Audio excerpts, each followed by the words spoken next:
Hey guys, it's Archon. Welcome to Inferno Friday. Today we're going to be talking about some new shrines that they might be adding to Inferno difficulty. We're going to be talking about the first person to reach level 100 Paragon. We'll be talking about some crowd control changes that it looks like they're going to be making in an upcoming patch. I'll also be giving you some updates on the All-Panda Monk raiding guild we'll be making in Mystic Pandaria.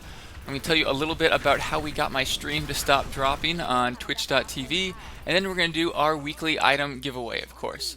So first up, new shrines. On Diablo fans, they pulled some blue posts from Blizzard, and they're talking about new shrines they could potentially be adding to Inferno. So it looks like people have been giving some opinions on the forums about shrines that they think they should be added, and Blizzard has responded and said that they're taking the feedback into consideration, and they're now having meetings about new shrines that they're probably going to be adding from the looks of it. And they also mentioned that they might be adding some enlightened shrines, which are the ones that give you plus 25% experience. So it'll be exciting to see what new shrines they come up with, what new abilities we might get, and of course to level a little bit faster once we have those enlightened shrines in Inferno. Now they haven't confirmed that the shrines will be added, but it looks like they're leaning in that direction as they did announce it in a blue post. So that's all about that. Now you might have heard someone did get level 100 Paragon. This guy named Al-Kaiser or Al-Kaiser, I'm not exactly sure how you pronounce his name. He's a barbarian. He was way ahead of everyone else in Paragon this entire time, significantly ahead of second place, and second place was significantly ahead of third place. So we're not exactly sure how he did it. Now, once he got to around 96 Paragon, he started streaming on twitch.tv, and of course got thousands of viewers. But it's hard to tell how he got here so fast, because he goes through it. If you've seen Cripparian's stream, he does Whirlwind Barb, it's very similar to Al-Kaiser, and he went through it about as quickly as Cripparian, and it seemed like that wasn't quite fast enough. Now we're not sure if it was just him playing the account or if more people were playing the account, but to us it seemed like he got there so fast that there must have been more to it. Now I don't have any information regarding that. That was just skepticism. But either way, congrats to Al-Kaiser, did an awesome job, and he was getting through there really quickly. If you saw it on the stream, then you noticed that he had some baller gear and definitely knew what he was doing. But you might not realize how big of an accomplishment that is. Diablo fans posted this pie chart on their website that shows what percentage each 10 level gap is of the entire 100 levels, and you might be surprised to see that, for example, once you hit Paragon level 50, which is halfway numerically to 100, you're only about 20% of the way there. You still have 80% of the way, you're 1/5 of the way there, even though you're halfway there in levels. So it can be a lot longer than you might think. For example, if you're level 10 Paragon right now, you're only a little bit over 1% of the way there, which might be a little discouraging, but it's also kind of exciting that we'll have something to do for a long time. I think regardless of how long the game's out, it's going to be really impressive to see someone Paragon 100. So the fact that he did it in less than a month is really crazy. He has to be getting some really good experience, and it's not surprising that the person right behind him and right behind that person are very far off. Not close at all. Okay, so that's all about Al-Kaiser, Al-Kaiser. Again, I'm not exactly sure how to pronounce his name. But now I want to talk about some more exciting changes. Crowd control. Blizzard has said that they want to change the way that crowd control works on elite packs. Right now in Inferno, there's a 65% reduction on crowd control, just a flat 65%.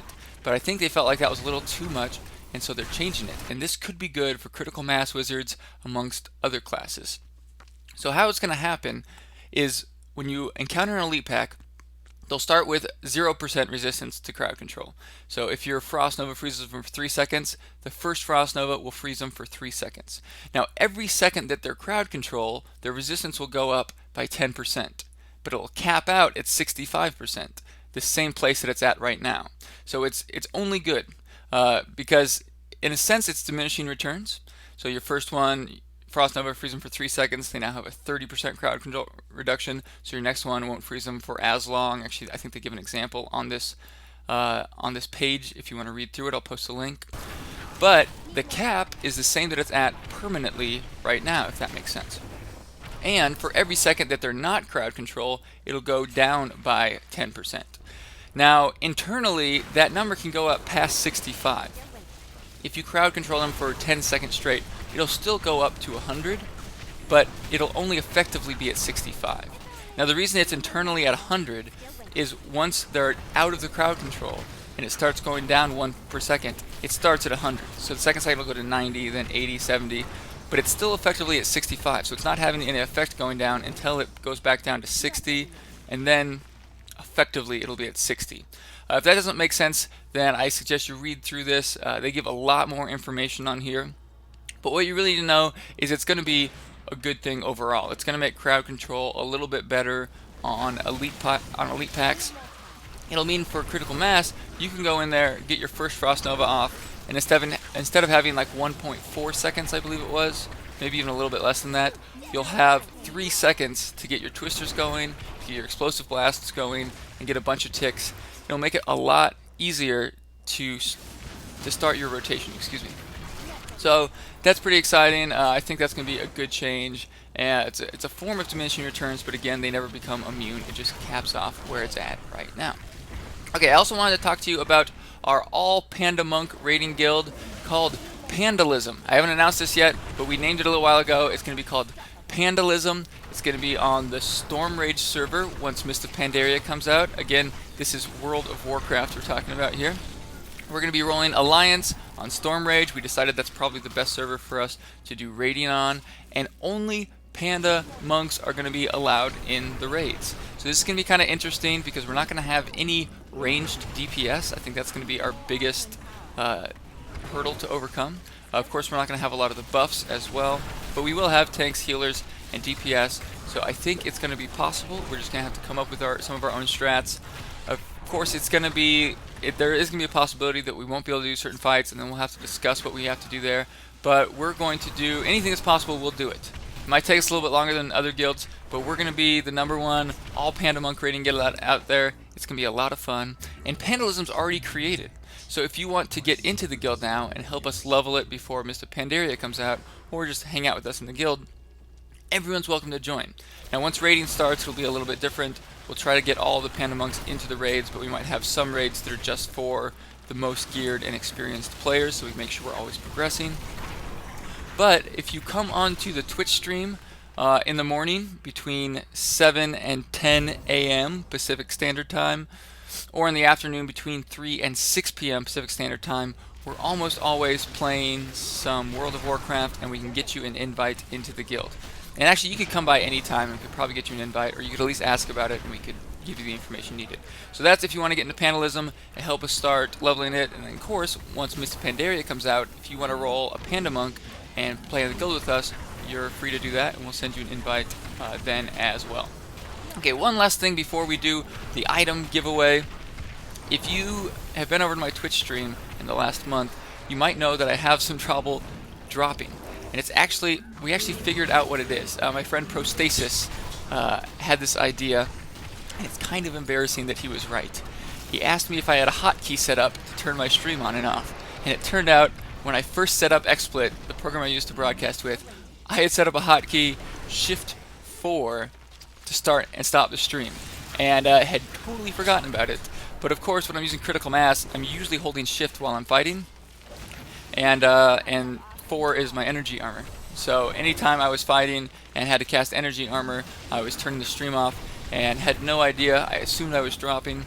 I was so happy though that I fixed the stream, that Prostasis gave me what I needed to fix the stream, of course, that I didn't even care. I know it's embarrassing, I didn't even care. So we actually went out and bought Prostasis a witching hour, and I can show you that right now, because I wanted to say thanks to Prostasis because I thought it was really cool of him for helping me out. A lot of people have been trying to help me out for a long time now, so I apologize to you guys because it was just me being pretty dumb. But here's that witching hour that we got him. You can see I have one too, but we bought him this. He doesn't know about it yet. We're giving it to him today, so maybe by the time he sees this, he'll already know about it. But it's a really nice witching hour with all resist. And the coolest part about this is a bunch of people from Twitch went in on this. A bunch of people at Twitch donated money through our Bidding Wars game, which we're going to be playing on Saturday mornings. and we were able to get him a really nice witching hour to say thanks for helping out. But again, I'd also like to say thanks for everyone who was helping me try to fix bandwidth issues and CPU issues because we couldn't figure out what was causing the stream to drop. Turns out I'm just a total noob. Okay, so the last thing we want to do is the item giveaway. So we do this every week. I'll show you guys 4 or 5 items, and you guys tell me which one you want in the comments. I'll randomly pick a comment, and if you're randomly chosen, you'll get the item that you said you wanted. So last week, the winner was Dustchild. Dustchild said he wanted the ring. I'll show you that ring. And so you got it, Dustchild. This ring is now yours. I'm going to message you on YouTube, and then we'll meet up in-game, and I'll get it to you. Now, I also wanted to throw a shout-out to Bren Smith. Bren Smith won the 7 Sins shoulders a couple weeks back, and for some reason YouTube isn't letting me send him a message, and I can't figure it out. I know people have had trouble sending me messages before. So Bren Smith, if you're watching this, please contact me through YouTube or come over to the Twitch channel and let me know so I can get you your 7 Sins shoulders. But Dustchild, I'll be messaging you and getting you this ring. And now I'll show you guys the 5 items that are part of the giveaway. We have these dexterity gloves, good for monks or demon hunters, of course, with some crit hit damage and crit chance. We have my old boots with some movement speed, resist all, and some intellect. It also has some armor on there, which is usually undervalued, just as good as all resist though. We have my old chest piece that has some intellect, a ton of all resist and armor, and a socket. We have this magic find helm, good before you get to level 100 Paragon, which again is going to be a while, and it's good for any class, has a lot of all resist and good magic find. And then we have these Vile Wards, great for Barbarian, has a ton of strength on there, max all resist, and then of course armor and life regen like all Vile Wards. So if one of those items is good for you, please leave it in the comment below. I'll randomly pick one, and that person will get whatever item they wanted. So that's all for this week on Inferno Friday. We'll have another video for you soon. Thanks for watching. If you haven't subscribed yet, please do that, because once we get to 5,000 subscribers, I'm doing a huge giveaway. Over $500 worth of stuff is being given out. It's going to be gold and 1 item from the Real Money Auction House. Any item from the Real Money Auction House is going to be the grand prize. So please subscribe, help us get closer to that 5,000 mark if you enjoy the videos, and I'll have another video for you soon. Thanks for watching.